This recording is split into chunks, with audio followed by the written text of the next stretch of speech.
Top weekly news ਦੇ ਅੰਦਰ special segment ਅਸੀਂ ਅੱਜ ਕਰਨ ਜਾ ਰਹੇ ਹਾਂ ਕ੍ਰਾਈਮ ਸਪੈਸ਼ਲ ਕ੍ਰਾਈਮ ਰਿਪੋਰਟ ਕਿਉਂਕਿ ਕ੍ਰਾਈਮ ਦੀਆਂ ਇੰਨੇ ਕੁ ਇਨਸੀਡੈਂਟਸ ਹੈ ਕਿ ਉਹ ਸਾਡੇ ਕੋਲੋਂ ਕਵਰ ਨਹੀਂ ਹੁੰਦੇ ਇੱਕ ਪ੍ਰੋਗਰਾਮ ਦੇ ਅੰਦਰ ਤੇ ਅਸੀਂ ਕਿਹਾ ਇੱਕ ਪ੍ਰੋਗਰਾਮ ਹੀ ਸਪੈਸ਼ਲ ਕ੍ਰਾਈਮ ਸੈਗਮੈਂਟ ਕਰ ਲਈਏ ਔਰ ਇਹਦੇ ਉੱਪਰ ਮੈਂ ਨਿਤਨ ਚੋਪੜਾ ਔਰ ਮਨਨ ਗੁਪਤਾ ਸਾਰਿਆਂ ਦਾ ਸਵਾਗਤ ਕਰਦੇ ਹਾਂ। Manan welcome to the show. Thank you very much Nitin ji, thank you for having me. ਔਰ ਚਾय ਦੀ ਚੁਸਕੀਆਂ ਦੇ ਨਾਲ ਅਸੀਂ ਕ੍ਰਾਈਮ ਦੀ ਗੱਲ ਕਰ ਰਹੇ ਹਾਂ। So let's have a cup of tea, cheers and then we'll start the news segment. So this is the crime segment. ਇਹਦੇ 'ਚ ਸਾਡੇ ਪੋਲੀਟੀਕਲ ਕਲਾਸ ਨੇ, political leaders, honourable prime minister ਨੇ ਵੀ ਕ੍ਰਾਈਮ ਤੇ ਟਫ ਆਵਾਜ਼ ਚੱਕੀ ਹੈ। ਫਾਈਨਲੀ ਆਪੋਜੀਸ਼ਨ ਕਾਫੀ ਦੇਰ ਤੇ ਇਹਦੇ ਨਾਲ ਗੱਲ ਕਰ ਰਹੀ ਹੈ। ਸੋ ਇੰਸੀਡੈਂਟਸ ਵੀ ਦੇਖਾਂਗੇ ਅਕ੍ਰੋਸ ਕੈਨੇਡਾ ਕਿਹੜੇ ਇੰਸੀਡੈਂਟਸ ਹੋਏ ਹੈ। Let's go to the first news. Manan ji, prime minister Mark Carney ਨੇ ਇਟੋਬੀਕੋ ਦੇ ਅੰਦਰ ਪ੍ਰੈਸ ਕਾਨਫਰੰਸ ਕੀਤੀ ਜੀ ਕ੍ਰਾਈਮ ਦੇ ਉੱਪਰ। ਉਹਨਾਂ ਨੇ ਕਿਹਾ ਕਿ ਲੈਜਿਸਲੇਸ਼ਨ ਆ ਰਿਹਾ, we will be tough on crime. ਅਸੀਂ ਕ੍ਰਾਈਮ ਨੂੰ ਕੰਬੈਟ ਕਰਨ ਲਈ ਐਂਡ ਕਮਿਊਨਿਟੀਜ਼ ਨੂੰ ਪ੍ਰੋਟੈਕਟ ਕਰਨ ਲਈ ਜਿਹੜੇ ਸਟੈਪ ਚੱਕੇ ਹੈ ਉਹਦੇ 'ਚ secretary of state honourable Ruby Sahota ਵੀ ਮੌਜੂਦ ਸੀਗੇ। ਉਹਨਾਂ ਨੇ ਕਿਹਾ ਜਿੱਥੇ ਫੈਡਰਲ ਆਪਣਾ ਕੰਮ ਕਰ ਰਹੇ ਉੱਥੇ ਹੀ ਪ੍ਰੋਵਿੰਸਿਸ ਦੇ ਵੀ ਜਿਹੜੀ ਰਿਸਪੌਂਸਿਬਿਲਿਟੀ ਬਣਦੀ ਹੈ ਉਹਨਾਂ ਨੂੰ ਰਿਸੋਰਸਿਸ, ਕੋਰਟ ਨੂੰ, ਜੱਜਿਸ ਨੂੰ, ਪ੍ਰੋਵਿੰਸ ਦਾ ਕੰਮ ਹੈ ਉਹਨਾਂ ਨੂੰ ਆਪਣਾ ਕੰਮ ਕਰਨਾ ਹੈ।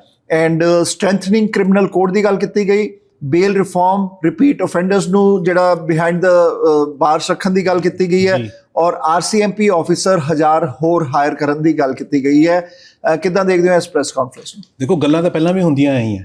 It is basically a rehash of previous announcements, ਕਿਉਂਕਿ ਹੁਣ ਕੰਜ਼ਰਵੇਟਿਵ ਪਾਰਟੀ ਵੀ ਆਪਣੇ ਟਾਊਨ ਹਾਲਸ ਕਰ ਰਹੀ ਹੈ, ਜਗ੍ਹਾ ਜਗ੍ਹਾ ਜਾ ਕੇ ਕ੍ਰਾਈਮ ਦੇ ਗ੍ਰਾਫ ਨੂੰ ਵੱਧਦੇ ਹੋਏ ਦੇਖਦੇ ਹੋਏ ਲੋਕਾਂ ਨੂੰ ਲੋਕਾਂ ਨੂੰ ਐਕਟੀਵੇਟ ਕਰ ਰਹੀ ਹੈ, ਲੋਕਾਂ ਨੂੰ ਜਾਗਰੂਕ ਕਰ ਰਹੀ ਹੈ। ਸੋ ਹੁਣ ਮਾਰਕ ਕਾਰਨੀ ਸਾਹਿਬ ਆਨਰੇਬਲ ਪ੍ਰਾਈਮ ਮਿਨਿਸਟਰ ਉਹਨਾਂ ਨੇ ਕਿਹਾ ਕਿ ਅਗਲੇ ਹਫਤੇ ਹਾਊਸ ਆਫ ਕਾਮਨਸ ਦੇ ਵਿੱਚ ਇੱਕ ਟਫ ਔਨ ਕ੍ਰਾਈਮ ਬਿੱਲ ਪੇਸ਼ ਕਰੇਗੀ ਫੈਡਰਲ ਲਿਬਰਲ ਸਰਕਾਰ, ਜਿਹਦੇ ਵਿੱਚ 2-3 ਮੇਜਰ ਚੀਜ਼ਾਂ ਉਹਨਾਂ ਨੇ ਐਡ ਕੀਤੀਆਂ ਨੇ। ਇੱਕ ਤਾਂ ਨੋ ਡਾਊਟ ਉਹਨਾਂ ਨੇ ਗੱਲ ਕੀਤੀ ਹੈ ਕਿ ਜਿਹੜੇ ਬੇਲ ਰਿਫਾਰਮਸ ਨੇ, ਸਟ੍ਰਿਕਟ ਬੇਲ ਜਿਹੜੇ ਪ੍ਰੋਸੀਜਰਸ ਨੇ ਉਹ ਐਕਟੀਵੇਟ ਹੋਣਗੇ, ਖਾਸ ਕਰਕੇ ਰਿਵਰਸ ਓਨਸ ਬੇਲ ਹੋਏਗਾ। ਰਿਵਰਸ ਓਨਸ ਦਾ ਮਤਲਬ ਹੈ ਨਿਤਿਨ ਜੀ ਕਿ ਜਿਹੜਾ ਹੁਣ ਫੋਕਸ ਹੋਏਗਾ ਕ੍ਰਿਮੀਨਲਸ ਦੇ ਉੱਤੇ, ਜਿਹੜਾ ਲੋਕਾਂ ਨੂੰ ਚਾਰਜ ਕੀਤਾ ਗਿਆ ਹੈ ਕਿ ਉਹ ਦੱਸਣਗੇ, ਪ੍ਰੂਵ ਕਰਨਗੇ ਟੂ ਦ ਜੱਜ ਕਿ ਸਾਨੂੰ ਤੁਸੀਂ ਕਿਉਂ ਛੱਡੋ ਜਾਂ ਕਿਉਂ ਸਾਨੂੰ ਡਿਟੇਨ ਨਾ ਕਰੋ। ਸੋ ਪਹਿਲੇ ਆ ਹੁੰਦਾ ਸੀ ਕਰਾਊਨ ਨੂੰ ਪ੍ਰੂਵ ਕਰਨਾ ਚਾਹੁੰਦਾ ਸੀਗਾ ਕਿ ਅਸੀਂ ਤੁਹਾਨੂੰ ਕਿਉਂ ਛੱਡ ਰਹੇ ਹਾਂ, ਅਸੀਂ ਤੁਹਾਨੂੰ ਕਿਉਂ ਅੰਦਰ ਰੱਖਣਾ ਸੀ। ਹੁਣ ਉਹ ਕ੍ਰਿਮੀਨਲ ਨੂੰ ਦੱਸਣਾ ਪੈਣਾ ਕਿ ਮੈਨੂੰ ਤੁਸੀਂ ਕਿਉਂ ਛੱਡੋ, ਕਿਉਂਕਿ ਮੈਂ ਬਾਹਰ ਜਾ ਕੇ ਕ੍ਰਾਈਮ ਨਹੀਂ ਕਰੂੰਗਾ, ਮੈਂ ਰਿਫਾਰਮ ਹੋ ਗਿਆ, ਮੈਂ ਚੰਗਾ ਹੋ ਗਿਆ, ਮੈਂ ਬਦਲ ਗਿਆ, ਮੈਂ ਆਪਣੇ ਸਾਰੇ ਪਾਪ ਧੋ ਲਏ ਨੇ। ਉਹ ਜਿੰਨੀ ਦੇਰ ਤੱਕ ਉਹ ਮੈਂਸ਼ਨ ਨਹੀਂ ਕਰੇਗਾ, ਜਸਟੀਫਾਈ ਨਹੀਂ ਕਰੇਗਾ, ਉਨੀ ਦੇਰ ਤੱਕ ਨਹੀਂ ਹੋਏਗਾ, which is I think a very important. ਇਹਦੇ ਨਾਲ ਹੋ ਸਕਦਾ ਰਿਪੀਟ ਅਫੈਂਡਰ ਬੰਦ ਹੋ ਜਾਣ ਕਿ ਉਹਨੇ ਕੋਰਟ ਨੂੰ ਕਮਿਟ ਕਰਤਾ ਮੈਂ ਬਾਹਰ ਜਾ ਕੇ ਨਹੀਂ ਕਰੂੰਗਾ ਜੀ। ਸੋ ਫਿਰ ਉਹ ਰਿਪੀਟ ਅਗਰ ਕਰਦਾ ਹੈ ਤਾਂ it's a good step. Exactly. ਦੂਸਰਾ ਇਹਦੇ ਵਿੱਚ ਆਇਆ ਕਿ ਕੰਜ਼ੈਕਟਿਵ ਸੈਂਟੈਂਸਿੰਗ ਹੋਏਗੀ। ਪਹਿਲਾਂ ਕੀ ਹੁੰਦਾ ਸੀ, ਕਨਕਰੈਂਟ ਸੈਂਟੈਂਸਿੰਗ ਹੁੰਦੀ ਸੀ। ਜੇ ਕਿਸੇ ਨੂੰ 2 ਸਾਲ ਔਰ 4 ਸਾਲ ਦੀ ਸਜ਼ਾ ਹੋਈ ਹੈ 2 ਕ੍ਰਿਮੀਨਲ ਅਫੈਂਸਿਸ ਦੀ, ਤੇ ਉਹ ਸਿਰਫ ਉਹਨੇ 4 ਸਾਲ ਹੀ ਕਰਨੇ ਸੀ ਮੈਕਸਿਮਮ, 2 ਸਾਲ ਉਹਦੇ ਮਾਫ ਹੋ ਜਾਂਦੇ ਸੀ ਕਿਉਂਕਿ ਕਨਕਰੈਂਟ ਸੀ। ਹੁਣ ਕੀ ਹੋਏਗਾ, ਕੰਜ਼ੈਕਟਿਵ। ਜੇ ਕਿਸੇ ਨੂੰ 4 ਔਰ 2 ਸਾਲ ਦੀ ਹੋਈ ਹੈ, ਇਹਦਾ ਮਤਲਬ ਉਹਨੇ 6 ਸਾਲ ਜੇਲ੍ਹ ਦੇ ਵਿੱਚ ਰਹਿਣਾ ਹੈ। ਆ ਵੀ ਇੱਕ ਟਫ ਸਿਗਨਲ ਜਾ ਰਿਹਾ ਹੈ ਕ੍ਰਿਮੀਨਲਸ ਨੂੰ ਕਿ ਜੇ ਤੁਸੀਂ ਕ੍ਰਾਈਮ ਕਰੋਗੇ there is no stopping you behind। This is also a good step ਕਿ ਅਗਰ ਤੁਸੀਂ 2 ਕ੍ਰਾਈਮ ਕੀਤੇ, 2 ਸਜ਼ਾਵਾਂ ਹੋਈਆਂ ਤੇ ਉਹ ਪੈਰਲਲ ਨਹੀਂ ਚੱਲੂਗੀਆਂ, ਉਹ ਤੁਹਾਡੀਆਂ ਅਲੱਗ-ਅਲੱਗ ਮੰਨੀਆਂ ਜਾਊਗੀਆਂ। 5 ਸਾਲ 'ਚ ਇੱਕ ਸਜ਼ਾ ਹੋਈ ਹੈ ਤੇ 7 ਸਾਲ ਦੀ ਦੂਜੀ ਹੋਈ ਹੈ, 5 + 7 12 ਸਾਲ ਦੀ ਤੁਹਾਨੂੰ ਸਜ਼ਾ ਹੋਏਗੀ। This again a good step. Exactly. ਔਰ ਫਿਰ ਇਹਨਾਂ ਨੇ ਕੀ ਕੀਤਾ ਕਿ ਜਿਹੜੇ ਰਿਟੇਲ ਥੈਫਟ ਕਰਦੇ ਸੀ, ਸੈਕਸ਼ੂਅਲ ਅਫੈਂਡਰ ਸੀਗੇ, ਆਟੋ ਥੈਫਟ ਕਰਦੇ ਸੀ, ਉਹਨਾਂ ਨੂੰ ਹੋਰ ਜ਼ਿਆਦਾ ਸਖਤ ਸਜ਼ਾਵਾਂ ਮਿਲਣਗੀਆਂ। ਪਲੱਸ ਜਿਸ ਤਰ੍ਹਾਂ ਤੁਸੀਂ ਮੈਂਸ਼ਨ ਕੀਤਾ RCMP ਦੇ 1000 ਆਫਿਸਰਸ। ਤਾਂ ਬੜੀ ਵਾਰ ਸੁਣਿਆ ਕਿ ਕਿੰਨੇ ਹਲੇ ਤੱਕ ਹਾਇਰ ਕੀਤੇ ਗਏ? ਕੁਝ 0। ਹਾਂ, ਹਲੇ ਤੱਕ ਕੋਈ RCMP ਆਫਿਸਰ ਨਹੀਂ। ਐਲਬਰਟਾ ਤੋਂ ਖਬਰ ਆਈ ਹੈ ਕਿ ਐਲਬਰਟਾ ਦੇ ਅੰਦਰ ਵੀ ਜਿਹੜੇ ਪ੍ਰੀਮੀਅਰ ਡੈਨੀਅਲ ਸਮਿਥ, ਉਹ ਕਹਿੰਦੇ ਜਿਹੜੀ RCMP ਦੇ ਆਫਿਸਰਸ ਜਿਹੜੇ ਆ ਉਹ ਕਮਿਊਨਿਟੀ ਚੋਂ ਪੁਲਿਸਿੰਗ ਤੋਂ ਕੱਢ ਕੇ ਉਹਨਾਂ ਨੂੰ ਕੀਤਾ ਜਾ ਰਿਹਾ, ਲੇਕਿਨ ਸਾਡਾ ਕੰਟਰੈਕਟ ਹੈ RCMP ਦੇ ਨਾਲ। ਅਸੀਂ ਫਿਰ ਆਪਣੀ ਜਿਹੜੀ ਐਲਬਰਟਾ ਦੀ ਪੁਲਿਸ ਉਹਨੂੰ ਤਿਆਰ ਕਰ ਰਹੇ ਹਾਂ ਕਿ ਉਹ ਬਿਲਕੁਲ ਉਹਨਾਂ ਦਾ ਕੰਸਰਨ ਵੀ ਬਿਲਕੁਲ ਜੈਨੂਇਨ ਹੈ, ਕਿਉਂਕਿ ਐਲਬਰਟਾ ਦਾ RCMP ਨਾਲ ਕੰਟਰੈਕਟ ਹੈ ਕਿ 1200 ਦੇ ਕਰੀਬ ਸ਼ਾਇਦ ਉਹਨਾਂ ਦੇ ਆਫਿਸਰਸ ਔਨ ਡਿਊਟੀ ਰਹਿਣਗੇ, ਲੇਕਿਨ ਉਹਨਾਂ ਨੇ ਦੱਸਿਆ ਕਿ 300-400 ਦੀ ਹਮੇਸ਼ਾ ਸ਼ਾਰਟੇਜ ਰਹਿੰਦੀ ਹੈ। So Alberta is looking at creating their own provincial police model, ਜੋ ਦੇਖਦੇ ਆ ਪਤਾ ਨਹੀਂ ਕਦੋਂ ਐਗਜ਼ੀਕਿਊਟ। ਸੋ ਕਹਿੰਦੇ ਦੇਰ ਆਏ ਦੁਰਸਤ ਆਏ। ਫਾਈਨਲੀ ਜਿਹੜੀ ਫੈਡਰਲ ਸਰਕਾਰ, ਕਿਉਂਕਿ ਆ ਜਸਟਿਨ ਟਰੂਡੋ ਦੇ ਟਾਈਮ ਤੇ ਵੀ ਆ ਚੀਜ਼ਾਂ ਹੋਣੀਆਂ ਚਾਹੀਦੀਆਂ ਸੀਗੀਆਂ ਜਿਹੜੀਆਂ ਨਹੀਂ ਹੋਈਆਂ, finally government is acting. And ਅਸੀਂ ਦੇਖਦੇ ਹਾਂ ਪ੍ਰੈਸ ਕਾਨਫਰੰਸ ਕਿ ਆਨਰੇਬਲ ਰੂਬੀ ਸੋਹਤਾ ਨੇ ਕੀ ਕਿਹਾ and prime minister Mark Carney ਨੇ ਕੀ ਕਿਹਾ ਟਫ ਔਨ ਕ੍ਰਾਈਮ ਦੇ ਬਾਰੇ। Let's see the press conference. As Canada's Secretary of State for Combating Crime, I've met with frontline police officers, lawyers, victims, and community leaders across the country, all of whom want the same thing: safer streets and a stronger justice system. Having practiced in courtrooms before, I decided that I should sit through many bail hearings so that I could see firsthand the issues and challenges our courts are facing. The issues are many, And today you're going to hear an announcement that that does our part, but there is a provincial part to play as well. So although today's announcement is a long-awaited, highly anticipated announcement and one that makes many important changes, there is a role for the provinces to play in the administration of justice. They need to make sure that they are resourcing their courtrooms properly, and that's a very important part of this whole system. I'm announcing two major new measures that Canada's new government is taking to build safer communities for you and your loved ones. First, we're strengthening the criminal code to get tough on bail and sentencing, keeping violent criminals and repeat offenders off our streets and out of our communities. And second, we are investing in frontline law enforcement, hiring 1,000 new RCMP personnel to keep our country and communities safe. To start,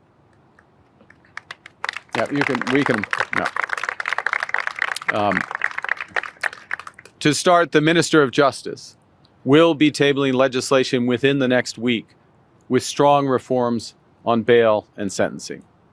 We're getting violent criminals and repeat offenders off the streets, full stop. Right now, in most bail hearings, the starting point is to release. And the Crown must prove why someone should not be released on bail, making it too easy for repeated violent offenders to quickly get back on the street, sometimes back into the same communities that they just committed crimes in. Our new law will flip that script by creating new reverse onus bail provisions for violent and organized crime-related offenses. We're making bail stricter to keep you safe. With so-called reverse onus bail, it will no longer be up to the Crown to prove why someone should stay behind bars. It will be up to the accused to prove to the court why they can be trusted to be released. Their risk of reoffending and their history of past 10 years will be considered. These strong new reverse onus bail provisions will apply to violent auto theft, to break and enter, to human trafficking and smuggling, to assault, to sexual assault, and to extortion involving violence or violent threats. Simply put, these changes will keep violent repeat offenders of these crimes off our streets and out of our communities. Canada's new government will also toughen sentences for repeat offenders of auto theft, of organized crime, and of home invasion, so that criminals who have repeatedly victimized your community do not have the chance to do so again. We are delivering the change to keep violent repeat offenders off our streets. We'll also allow for consecutive sentencing for violent and repeat offenders, so that a 7-year sentence and a 5-year sentence can mean 12 years behind bars, not just 7. This change will keep dangerous criminals off our streets for longer. And to protect workers and businesses, we will implement harsher sentencing for organized retail theft. No worker in a neighborhood convenience store should have to worry about being robbed by gangs or feeling that no one can intervene and no one will face justice. In addition, we will reverse laws from previous governments that are simply not working. And the first of those is conditional sentences for sexual assault. Right now, someone convicted of sexual assault can be eligible for a conditional sentence, meaning they may be able to serve their sentence at home, in the very community where their victim lives. That is not justice. Our legislation will put an end to this. If you commit sexual assault, you will serve your sentence in a correctional facility. Premier Doug Ford he ran after the shoplifter. So ਹਰ ਦੂਜੇ ਦਿਨ ਕੋਈ ਇੱਦਾਂ ਦੀ ਸਾਨੂੰ ਖਬਰ ਮਿਲਦੀ ਹੈ ਕਿ ਕ੍ਰਾਈਮ ਦੇ ਬਾਰੇ ਸਾਡੇ ਪੋਲੀਟੀਕਲ ਲੀਡਰਸ ਵੀ ਅਫੈਕਟਡ ਹੈ। ਸਾਡੇ MPP ਉਹਨਾਂ ਦੇ ਆਪ 1-2 ਵਾਰ ਗੱਡੀਆਂ ਚੋਰੀ ਹੋ ਚੁੱਕੀਆਂ, ਸਾਡੇ ਮੇਅਰ ਦੇ ਮਦਰ ਦੀ ਗੱਡੀ ਚੋਰੀ ਹੋ ਚੁੱਕੀ ਹੈ, ਪ੍ਰੀਮੀਅਰ ਫੋਰਡ ਦੇ ਘਰ ਦੀ ਗਲੀ ਦੇ ਅੰਦਰ ਵੀ ਗੱਡੀਆਂ ਚੋਰੀ ਹੋ ਚੁੱਕੀਆਂ। ਕਾਫੀ ਵਾਰ ਉਹਨਾਂ ਨੇ ਗੱਲ ਕੀਤੀ ਹੈ, ਸ਼ਾਪਲਿਫਟਿੰਗ ਦੀ ਗੱਲ ਕੀਤੀ ਹੈ। ਹੁਣ ਉਹਨਾਂ ਨੇ ਲੇਟੈਸਟ ਪ੍ਰੈਸ ਕਾਨਫਰੰਸ 'ਚ ਕਿਹਾ ਕਿ ਜਿਹੜਾ ਥ੍ਰੈਟਨ ਕੀਤਾ ਸੀਗਾ ਸ਼ਾਪਲਿਫਟਰ ਨੂੰ, ਜਿਨ੍ਹਾਂ ਨੂੰ ਉਹਨਾਂ ਨੇ ਕੈਨੇਡੀਅਨ ਟਾਇਰ ਦੀ ਪਾਰਕਿੰਗ ਲਾਟ 'ਚ ਫੜ ਲਿਆ ਸੀਗਾ। ਸੋ ਪ੍ਰੀਮੀਅਰ ਫੋਰਡ ਰੈਨ ਆਫਟਰ ਦ ਸ਼ਾਪਲਿਫਟਰ। ਕੀ ਸਾਰਾ ਇੰਸੀਡੈਂਟ? ਜੀ ਇਟੋਬੀਕੋ ਦੇ ਹੋਮ ਡਿਪੋ ਦੀ ਖਬਰ ਹੈ ਐਕਚੁਅਲੀ, ਔਰ ਪਤਾ ਚੱਲਿਆ ਕਿ ਐਮਪਾਇਰ ਕਲੱਬ ਦੀ ਇੱਕ ਪ੍ਰੈਸ ਕਾਨਫਰੰਸ ਦੇ ਵਿੱਚ ਬਿਜ਼ਨਸ ਐਡਰੈਸ ਕਰਦੇ ਹੋਏ ਓਨਟਾਰੀਓ ਦੇ ਪ੍ਰੀਮੀਅਰ ਡਗ ਫੋਰਡ ਉਹਨਾਂ ਨੇ ਆਪਣਾ ਹੱਡਬੀਤੀ ਸੁਣਾਈ ਹੈ ਕਿ ਕਿਸ ਤਰ੍ਹਾਂ ਗਰਮੀਆਂ ਦੇ ਦੌਰਾਨ ਜਿਸ ਵੇਲੇ ਉਹ ਇਸ ਹੋਮ ਡਿਪੋ ਦੇ ਵਿੱਚ ਕੁਝ ਫੁੱਲ ਬੂਟੇ ਲੈਣ ਗਏ ਸੀਗੇ, ਉਹਨਾਂ ਨੇ ਦੇਖਿਆ ਕਿ ਇੱਕ ਸਿਕਿਉਰਿਟੀ ਆਫੀਸ਼ੀਅਲ ਔਰ ਸਟੋਰ ਮੈਨੇਜਰ ਭੱਜਿਆ ਬਾਹਰ ਆ ਰਿਹਾ ਕਿਸੇ ਸ਼ਖਸ ਦੇ ਪਿੱਛੇ। ਜਿਸ ਲਈ ਉਹਨਾਂ ਨੂੰ ਆਈਡੀਆ ਲੱਗਿਆ ਕਿ ਆਹ ਸ਼ਖਸ ਸ਼ਾਇਦ ਕੁਝ ਚੁਰਾ ਕੇ ਜਾ ਰਿਹਾ, ਤਾਂ ਉਹਨਾਂ ਨੇ ਆਪਣੀ ਗੱਡੀ ਉਸ ਸ਼ਖਸ ਦੇ ਪਿੱਛੇ ਲਾ ਲਈ। ਉਸ ਗੱਡੀ ਦੇ ਵਿੱਚ ਪਿੱਛੇ ਭਜਾ ਕੇ ਉਸ ਬੰਦੇ ਨੂੰ ਫੜਿਆ, ਉਹਨੂੰ ਪੁੱਛਿਆ ਵੀ ਤੇਰੇ ਬੈਗ ਦੇ ਵਿੱਚ ਕੀ ਹੈਗਾ। ਵੀ ਜਿਸ ਲਈ ਉਸ ਸ਼ਖਸ ਨੇ ਦੱਸਿਆ ਕਿ ਨਹੀਂ ਜੀ ਮੇਰੇ ਕੋਲ ਤਾਂ ਕੁਝ ਨਹੀਂ। ਫਿਰ ਇਹਨਾਂ ਨੇ ਉਹਨੂੰ ਥੋੜ੍ਹਾ ਜਿਹਾ ਧਮਕਾਇਆ, ਉਹਨੂੰ ਗ੍ਰਿਲ ਕੀਤਾ ਕਿ ਨਹੀਂ ਬੈਗ 'ਚ ਦੱਸੋ ਕੀ ਹੈਗਾ। ਬਾਅਦ ਪਤਾ ਚੱਲਿਆ ਉਹਦੇ ਵਿੱਚ ਕੁਝ ਐਸੇ ਜਿਹੜੇ ਕਟਿੰਗ ਡਿਵਾਈਸਿਸ ਸੀਗੇ ਜੋ ਅੰਦਰੋਂ ਹੋਮ ਡਿਪੋ ਤੋਂ ਉਹਨੇ ਚੋਰੀ ਕੀਤੇ ਸੀ। ਸੋ ਮੁੱਖ ਦੀ ਗੱਲ ਹੈ ਕਿ ਇਹਦਾ ਮਤਲਬ ਸ਼ਾਪ ਲਿਫਟਿੰਗ ਇੰਨੀ ਜ਼ਿਆਦਾ ਪ੍ਰੀਵੇਲੈਂਟ ਹੋ ਗਈ ਹੈ ਕਿ ਪ੍ਰੀਮੀਅਰ ਡਗ ਫੋਰਡ ਸਾਹਿਬ ਨੂੰ ਵੀ ਐਕਸ਼ਨ ਖੁਦ ਲੈਣਾ ਪਿਆ। ਨੋ ਡਾਊਟ ਆਪੋਜੀਸ਼ਨ ਪਾਰਟੀ ਕਹਿ ਰਹੀ ਹੈ ਕਿ ਉਹਨਾਂ ਨੂੰ ਇਸ ਤਰ੍ਹਾਂ ਦਾ ਐਕਸ਼ਨ ਨਹੀਂ ਲੈਣਾ ਚਾਹੀਦਾ ਸੀ, ਉਹਨਾਂ ਦੀ ਆਪਣੀ ਸਿਕਿਉਰਿਟੀ ਵੀ ਖਤਰੇ ਵਿੱਚ ਪੈ ਸਕਦੀ ਸੀਗੀ। ਲੇਕਿਨ ਦ ਥਿੰਗ ਇਜ਼ ਇੱਕ ਆਮ ਇਨਸਾਨ ਜਿਸ ਲਈ ਇਦਾਂ ਦੀ ਚੋਰੀ ਹੁੰਦਾ ਦੇਖਦਾ ਹੈ ਤੇ ਉਹਦੇ ਤੋਂ ਰਿਹਾ ਨਹੀਂ ਜਾਂਦਾ।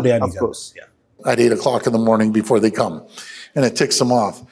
So I hop in my pickup and I want to go to Home Depot. It was on a Saturday. And I pull up and I wanted to get some plants. Actually, it was the weekend before the Prime Minister came. I wanted to get plants for the cottage, so I loaded up. And I pulled up right by the nursery. I think majority have been to Home Depot. So I pull right up, I load up all the plants, and I'm ready to pull out. And here's this guy with a backpack and, a bag. And he's walking out, and the store manager's yelling at him, come back. And the security guard's there.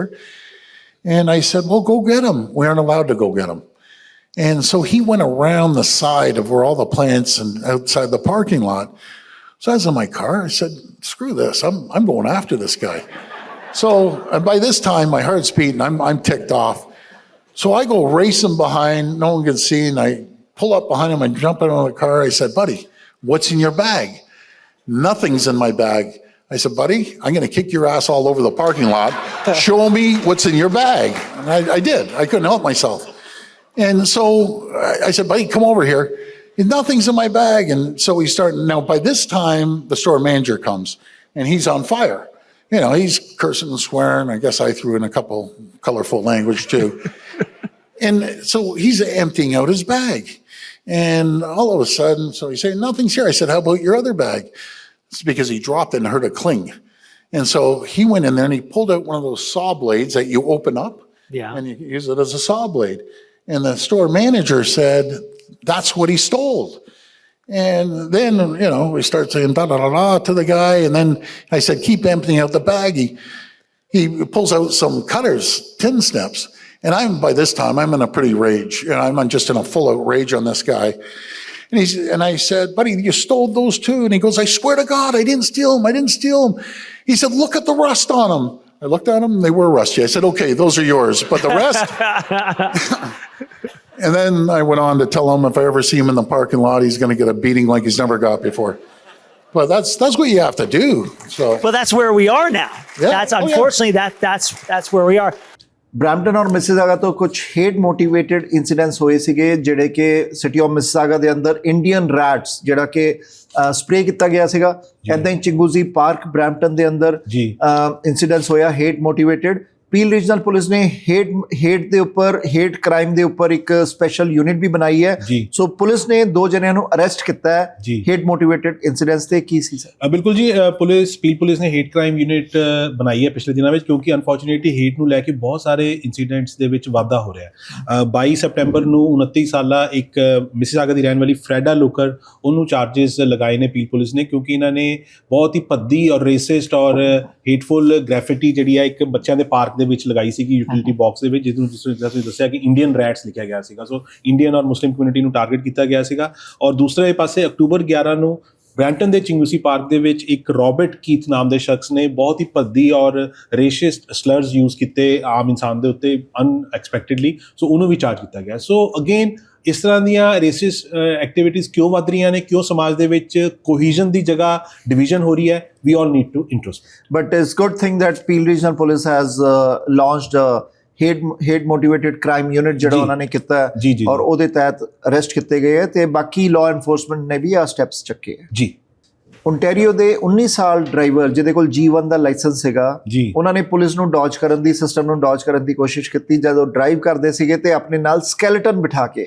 ਅਸੀਂ ਬਹੁਤ ਵਾਰ ਖਬਰਾਂ ਦੇਖੀਆਂ ਕਿ highway ਤੇ HOV lane 'ਚ ਜਿੱਥੇ ਕਿ double rider allowed ਹੁੰਦੇ ਆ, ਸਿੰਗਲ ਰਾਈਡਰ ਨਾਲ ਇੱਕ ਸਕੈਲੇਟਨ ਬਿਠਾ ਕੇ ਚੱਲਦਾ ਹੈ। ਲੇਕਿਨ ਆ ਜਿਹੜਾ ਨਵਾਂ ਇਹਨਾਂ ਨੇ ਕੱਢਿਆ ਕਿ 19 ਸਾਲ ਦੇ ਜਿਹੜੇ ਬੱਚੇ ਸੀਗੇ, ਇਹਨਾਂ ਨੇ ਸਕੈਲੇਟਨ ਬਿਠਾ ਕੇ ਡਰਾਈਵ ਕਰ ਰਹੇ ਸੀ ਤਾਂ ਕਿ G1 ਲਾਇਸੈਂਸ ਨੂੰ ਨਾਲ ਤੁਹਾਨੂੰ ਕੁਆਲੀਫਾਈਡ ਸੁਪਰਵਾਈਜ਼ਰ ਬਿਠਾ ਕੇ ਚਲਾਣੀ ਪੈਂਦੀ ਹੈ। ਜੀ ਸੋ ਕੋਈ ਨਹੀਂ ਹੋਣਾ ਤੇ ਉਹਨਾਂ ਨੇ ਸਕੈਲਟਨ ਰੱਖ ਗਿਆ, ਲੇਕਿਨ ਪੁਲਿਸ ਦੀ ਨਜ਼ਰ 'ਚ ਆ ਗਏ। ਔਰ ਮੈਂ ਇਹਨੂੰ ਬਹੁਤ ਹੀ ਐਪਰੀਸ਼ੀਏਟ ਕਰਨਾ ਚਾਹੁੰਦਾ ਪੁਲਿਸ ਨੂੰ ਕਿ ਉਹਨਾਂ ਨੇ ਇਸ ਸ਼ਖਸ ਨੂੰ ਫੜਿਆ ਹੈ ਔਰ ਪਤਾ ਚੱਲਿਆ ਕਿ 19 ਸਾਲਾ G1 ਲਾਇਸੈਂਸ ਸੀ। G1 ਦੀ ਕੰਡੀਸ਼ਨਸ ਆ ਹੁੰਦੀਆਂ ਨਿਤਨ ਜੀ ਕਿ ਤੁਸੀਂ ਜੇ ਗੱਡੀ ਚਲਾਣੀ ਹੈ ਤੇ ਤੁਹਾਡੇ ਨਾਲ ਇੱਕ ਐਕਸਪੀਰੀਅੰਸ ਡਰਾਈਵਰ, ਘੱਟੋ ਘੱਟ 4 ਸਾਲ ਦਾ ਐਕਸਪੀਰੀਅੰਸ ਜਿਹਦੇ ਕੋਲ ਹੋਵੇ ਫੁੱਲ ਫਲੈਜ ਲਾਇਸੈਂਸ ਦਾ, ਉਹ ਬੈਠਣਾ ਜ਼ਰੂਰੀ ਹੈਗਾ। ਲੇਕਿਨ ਇਹਦੇ ਕੋਲ ਕੋਈ ਬੰਦਾ ਇਦਾਂ ਦਾ ਸੀਗਾ ਨਹੀਂ, ਇਹਨੇ ਇੱਕ ਪਲਾਸਟਿਕ ਦਾ ਸਕੈਲਟਨ ਇਕੱਠਾ ਕੀਤਾ, ਆਪਣੀ ਗੱਡੀ 'ਚ ਨਾਲ ਰੱਖ ਲਿਆ। ਲੇਕਿਨ ਪਤਾ ਚੱਲਿਆ ਕਿ ਹਾਈਵੇ 10 ਦੇ ਉੱਤੇ ਮੈਲਿੰਗਟਨ ਜਿਹੜੀ ਟਾਊਨਸ਼ਿਪ ਹੈ ਉਹਦੇ ਵਿੱਚ ਇਸ ਸ਼ਖਸ ਨੂੰ ਚਾਰਜ ਕੀਤਾ ਗਿਆ। ਔਰ ਸਾਨੂੰ ਆ ਖਬਰ ਸ਼ੇਅਰ ਕਰਨ ਦਾ ਇੱਕੋ ਹੀ ਫੋਕਸ ਹੈ ਕਿ ਕਾਨੂੰਨ ਨੂੰ ਆਪਣੇ ਹੱਥ ਦੇ ਵਿੱਚ ਨਾ ਲਓ। ਅਜੇ ਤਾਂ ਤੁਸੀਂ ਡਰਾਈਵਿੰਗ ਦਾ ABC ਸ਼ੁਰੂ ਕੀਤੀ ਹੈ, G1 ਲਾਇਸੈਂਸ, ਹੁਣ ਤਾਂ ਤੁਸੀਂ ਚਾਰਜ ਹੋਣਾ ਸ਼ੁਰੂ ਹੋ ਗਏ ਹੋ ਗਲਤ ਕੰਡਕਟ ਦੇ ਕਾਰਨ, ਤੇ ਅੱਗੇ ਕੀ ਹੋਏਗਾ।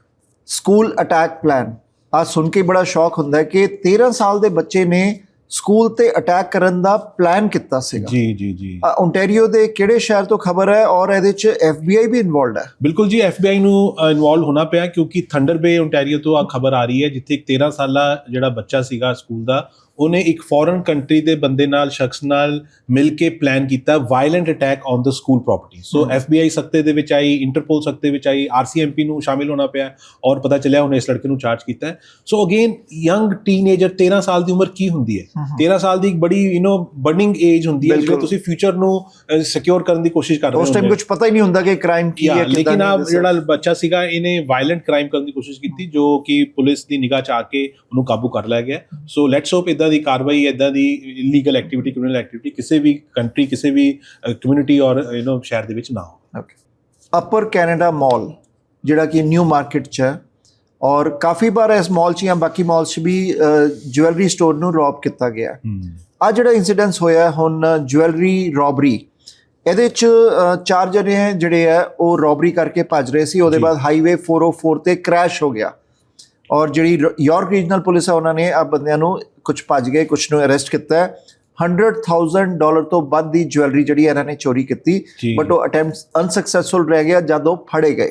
ਜੀ। ਸੋ ਜਿਹੜੇ ਆ ਬੱਚੇ ਸੀਗੇ 15 ਸਾਲ ਦੇ, 2 16 ਸਾਲ ਦੇ, ਇੱਕ 18 ਸਾਲ ਦਾ। ਮੈਂ ਕਿਹਾ ਬ੍ਰੈਂਪਟਨ ਨਾਲ ਵੀ ਸ਼ਾਇਦ ਕਨੈਕਸ਼ਨ ਹੈ ਇਹਨਾਂ ਦਾ। ਬ੍ਰੈਂਪਟਨ ਨਾਲ ਵੀ ਕਨੈਕਸ਼ਨ ਹੈ ਔਰ ਉਮਰ ਦੇਖੋ ਇਹਨਾਂ ਦੀ 15 16 18। ਸੋ ਜਿੱਥੇ ਪੜ੍ਹਾਈ ਦੀ ਉਮਰ ਹੁੰਦੀ ਹੈ ਕੈਰੀਅਰ ਬਣਾਉਣ ਦੀ, ਆ ਜੁਐਲਰੀ ਲੁੱਟ ਰਹੇ ਤਾਂ ਕਿ 100,000 ਦੀ ਜੁਐਲਰੀ ਲੁੱਟ ਕੇ ਭੱਜ ਗਏ ਸੀਗੇ। That is the level of crime. ਬਿਲਕੁਲ ਜੀ, ਔਰ ਸਾਰੀਆਂ ਵੀਡੀਓਜ਼ ਇਸ ਵੇਲੇ ਵਾਇਰਲ ਹੋ ਰਹੀਆਂ ਨੇ। ਅਪਰ ਕੈਨੇਡਾ ਮਾਲ ਜੋ ਕਿ ਨਿਊ ਮਾਰਕੀਟ ਦਾ ਬਹੁਤ ਵੱਡਾ ਇੱਕ ਮਾਲ ਹੈਗਾ, ਉੱਥੇ ਆ 5 ਜਾਣੇ ਪਹੁੰਚੇ, ਇੱਕ ਜੁਐਲਰੀ ਸਟੋਰ ਦੇ ਉੱਤੇ ਅਟੈਕ ਕੀਤਾ ਦਿਨ ਦਿਹਾੜੇ, ਉੱਥੇ ਸਾਰਾ ਸਮਾਨ ਚੁਰਾਇਆ ਤਕਰੀਬਨ $1 ਲੱਖ ਦੀ ਵੈਲਿਊ ਦਾ। ਫਿਰ 404 ਹਾਈਵੇ 404 ਜਿਹੜਾ ਉੱਥੋਂ ਨਿਕਲਦਾ ਨਿਊ ਮਾਰਕੀਟ ਚੋਂ, ਉੱਥੋਂ ਫਰਾਰ ਹੋ ਕੇ ਆਪ ਜਾ ਰਹੇ ਸੀਗੇ ਤੇ ਫੋਰਚੂਨੇਟਲੀ ਔਰ ਅਨਫੋਰਚੂਨੇਟਲੀ ਆ ਇੱਕ ਕ੍ਰੈਸ਼ ਦੇ ਵਿੱਚ ਸ਼ਾਮਿਲ ਹੋ ਗਏ। 3 ਵਹੀਕਲ ਦਾ ਕੋਲੀਜਨ ਹੋਇਆ। ਯਾਰਕ ਰੀਜਨਲ ਪੁਲਿਸ ਸਖਤੇ ਦੇ ਵਿੱਚ ਆਈ, ਉਹਨਾਂ ਨੇ ਜਾ ਕੇ ਇਹਨਾਂ ਨੂੰ ਫੜਿਆ, ਲੇਕਿਨ ਉੱਥੇ ਵੀ 4 ਜਾਣੇ ਕਾਬੂ ਆ ਗਏ, ਲੇਕਿਨ ਇੱਕ ਜਾਣਾ ਭੱਜ ਗਿਆ। ਸੋ ਅਗੇਨ ਆ ਇਸ ਤਰ੍ਹਾਂ ਦੇ ਕ੍ਰਾਈਮ ਰੁਕਣ ਦਾ ਨਾਮ ਹੀ ਨਹੀਂ ਲੈ ਰਹੇ। ਔਰ ਇੱਕ ਅੱਛੀ ਚੀਜ਼ ਹੈ ਜਿਹੜੀ ਯਾਰਕ ਰੀਜਨਲ ਪੁਲਿਸ ਹੈ, ਉਹ ਜਿਹੜੇ ਸਰਵੇਲੈਂਸ ਕੈਮਰਾਜ਼ ਹੈ, ਹੈਲੀਕਾਪਟਰ ਕੈਮਰਾਜ਼ ਜਿਹੜੇ ਉਹਦਾ ਪੂਰਾ ਯੂਜ਼ ਕਰਦੀ ਹੈ। ਬਿਲਕੁਲ। ਅਸੀਂ ਹੋਰ ਪੁਲਿਸ 'ਚ ਨਹੀਂ ਦੇਖਿਆ ਕਿੱਥੇ ਵੀ ਯੂਜ਼ ਹੁੰਦਾ, ਯਾਰਕ ਪੁਲਿਸ ਕੋਲ ਪੂਰਾ ਯੂਜ਼ ਹੈ। ਯਾਰਕ ਰੀਜਨਲ ਪੁਲਿਸ ਆਪਣੇ 에ਅਰ ਜਿਹੜੀ ਉਹਨਾਂ ਦੀ ਉਹਨਾਂ ਨੂੰ ਬਹੁਤ ਜ਼ਿਆਦਾ ਵਧੀਆ ਤਰੀਕੇ ਨਾਲ ਇਸਤੇਮਾਲ ਕਰਦੀ ਹੈ ਔਰ ਫਿਰ ਉਹਨੂੰ ਬ੍ਰੌਡਕਾਸਟ ਕਰਦੀ ਹੈ ਤਾਂ ਕਿ ਬਾਕੀ ਲੋਕਾਂ ਨੂੰ ਵੀ ਪਤਾ ਚੱਲੇ ਕਿ how they are catching these. ਕਿਉਂਕਿ ਅਸੀਂ ਜਿੰਨੀ ਵਾਰ ਜਿਹੜੇ 에ਅਰ ਸਰਵੇਲੈਂਸ ਜਿਹੜੀਆਂ ਦੇਖੀਆਂ ਵੀਡੀਓਜ਼, ਉਹ ਯਾਰਕ ਪੁਲਿਸ ਦੀਆਂ ਦੇਖੀਆਂ। ਬਾਕੀ ਪੁਲਿਸ ਫੋਰਸ ਤੋਂ ਅਸੀਂ ਉਹਨਾਂ ਕੋਲ ਵੀ ਰਿਸੋਰਸਸ ਹੈਗੇ, ਉੱਥੇ ਦੇਖਿਆ ਨਹੀਂ ਕਿ ਉਹਨਾਂ ਨੇ ਕਦੀ ਵੀ ਆ ਯੂਜ਼ ਕੀਤੇ ਹੋਣ ਹੈਲੀਕਾਪਟਰ। ਬਾਕੀ ਲਾਅ ਐਨਫੋਰਸਮੈਂਟ ਏਜੰਸੀ ਨੂੰ ਵੀ ਹੁਣ ਤਾਂ ਹੈਲੀਕਾਪਟਰਸ ਮਿਲ ਗਏ ਨੇ। ਓਨਟਾਰੀਓ ਸਰਕਾਰ ਨੇ ਫੰਡਿੰਗ ਬਹੁਤ ਜ਼ਿਆਦਾ ਦਿੱਤੀ ਹੈ, ਪੀਲ ਪੁਲਿਸ ਨੂੰ ਵੀ ਮਿਲ ਗਿਆ, ਹੋਰਾਂ ਨੂੰ ਵੀ। But we haven't seen those in action. ਇਸ ਤਾਂ ਚਾਹੁੰਦੇ ਹੋ ਐਕਸ਼ਨ 'ਚ ਆਣ ਨਹੀਂ ਨਾ, ਕਿਉਂਕਿ ਜੇ ਕ੍ਰਾਈਮ ਰੁਕੇਗਾ ਤੇ ਐਕਸ਼ਨ 'ਚ ਨਹੀਂ ਆਣਗੇ। ਲੇਕਿਨ ਅਗਰ ਫੰਡਿੰਗ ਦਿੱਤੀ ਹੈ ਤਾਂ ਫਿਰ ਉਹ ਫੰਡਿੰਗ ਯੂਜ਼ ਤਾਂ ਹੋਣੀ ਹੈ ਨਾ। Exactly.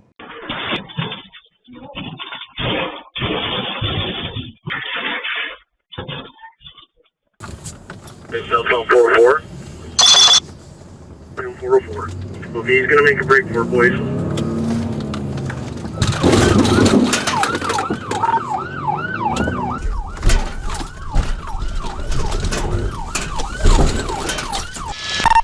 Okay, Air 2, they have the vehicle contained. We've got runners.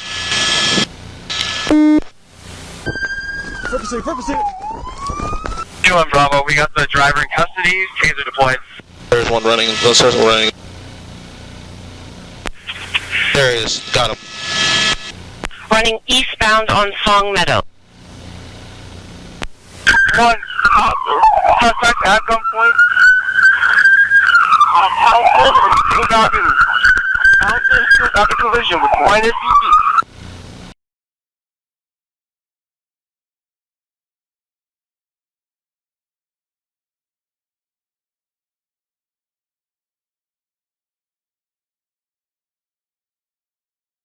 ਕੌਰਨਵਲ Ottawa ਤੋਂ ਖਬਰ ਆਈ ਹੈ ਔਰ ਨਿਊਯਾਰਕ ਤੋਂ ਵੀ ਕਿ 20 ਲੋਕਾਂ ਨੂੰ ਜਿਹੜੇ ਅਰੈਸਟ ਕੀਤਾ ਗਿਆ, 700 ਤੋਂ ਵੱਧ ਚਾਰजेस ਹੈ, 35 ਫਾਇਰਆਰਮ ਸੀਜ਼ ਕੀਤੇ ਗਏ, ਜੀ 2 ਮਿਲੀਅਨ ਦੀ ਵੈਲਿਊ ਦੀ ਡਰੱਗਸ ਜਿਹੜੀ ਕਿ 14 ਕਿਲੋ ਡਰੱਗ ਆ ਜਿਹੜੀ ਹੈ ਬਰਾਮਦ ਕੀਤੀ ਗਈ ਹੈ। ਜੀ, ਜੀ। ਅਗੇਨ ਕ੍ਰਾਈਮ ਸੈਗਮੈਂਟ ਦੇ ਅੰਦਰ ਕ੍ਰਾਈਮ ਦੀਆਂ ਗੱਲਾਂ, ਕ੍ਰਾਈਮ ਦੀਆਂ ਖਬਰਾਂ ਬਹੁਤ ਹੈ। ਸੋ ਇਸ ਪਾਰਟਿਕੂਲਰ ਇਨਸੀਡੈਂਸ 'ਚ ਜਿੱਥੇ ਕੌਰਨਵਲ, ਆਟਵਾ ਐਂਡ ਨਿਊਯਾਰਕ ਜੀ ਕੀ ਸਾਰਾ ਇਨਸੀਡੈਂਸ ਹੋਇਆ? ਆ ਪ੍ਰੋਜੈਕਟ ਫੈਸਟਰ ਸੀਗਾ ਜੀ, ਉਸ ਤਹਿਤ ਜਿਹੜੀ ਕੌਰਨਵਾਲ ਪੁਲਿਸ ਨੇ ਤਫਤੀਸ਼ ਕੀਤੀ ਹੈ, ਜਿਹਦੇ ਵਿੱਚ ਕੌਰਨਵਾਲ, ਆਟਵਾ ਔਰ ਜਿਹੜਾ ਐਕੇ ਵੈਸਟਨੇ ਏਰੀਆ ਹੈਗਾ ਉੱਥੋਂ ਲੋਕਾਂ ਨੂੰ ਫੜਿਆ ਗਿਆ।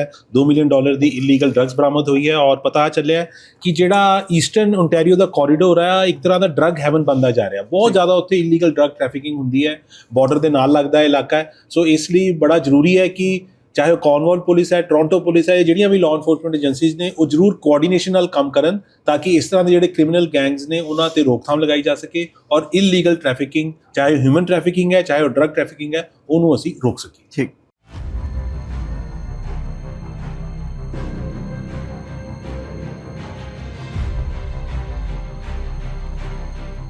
Project Fester has removed more than $2 million in illegal drugs and firearms from our streets, one of the largest and most complex investigations in the history of the Cornwall Police Service, led in partnership with the OPP's Provincial Weapons Enforcement Unit and members of the Border Enforcement Security Task Force. This collaborative, multi-jurisdictional operation seized large quantities of cocaine, fentanyl, and firearms. Project Fester began in September of 2024 when police began investigating a drug trafficking network in the city of Cornwall. Over the following year, coordinated efforts between Canadian and United States law enforcement agencies led to the execution of 6 search warrants in Cornwall, Ottawa, and Akwesasne. More than 700 charges have been laid against 20 individuals for numerous criminal code offenses. The geographical nature of Eastern Ontario makes it a key corridor for drug and firearms trafficking. Project Fester shows the power of proactive, cross-border enforcement and strong national and international partnerships. We thank all agencies involved, including the OPP, Ottawa Police Service, Canada Border Services Agency, Akwesasne Mohawk Police Service, and our U.S. partners. The successful completion of this investigation was made possible through the funding provided by the Ontario Government, Ministry of the Solicitor General, with support from the Criminal Intelligence Service Ontario. The Cornwall Police Service remains steadfast in its commitment to protecting our community by actively targeting organized crime groups involved in the trafficking of firearms and illicit drugs. We will continue to disrupt and dismantle organized criminal activity to prevent our city from being exploited. Our priority is and always will be ensuring a safer Cornwall for all.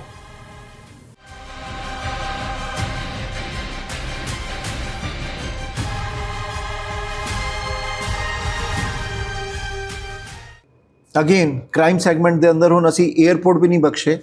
Airport the screens ਔਰ airport ਦੇ speakers Canada ਔਰ America 'ਚ, ਸੋ Canada ਦੇ Windsor ਸ਼ਹਿਰ ਦਾ airport ਔਰ Victoria BC ਦਾ airport, ਇੱਥੇ ਲੋਕ ਹੈਰਾਨ ਹੋ ਗਏ, ਸ਼ੌਕਡ ਹੋ ਗਏ ਜਦ 에ਅਰਪੋਰਟ ਦੇ ਅੰਦਰ ਪ੍ਰੋ ਹਮਾਸ ਦੇ ਮੈਸੇजेस ਚੱਲ ਰਹੇ ਹੈ ਸਕਰੀਨ ਦੇ ਉੱਪਰ ਵੀ ਔਰ ਸਪੀਕਰਸ ਤੇ ਵੀ।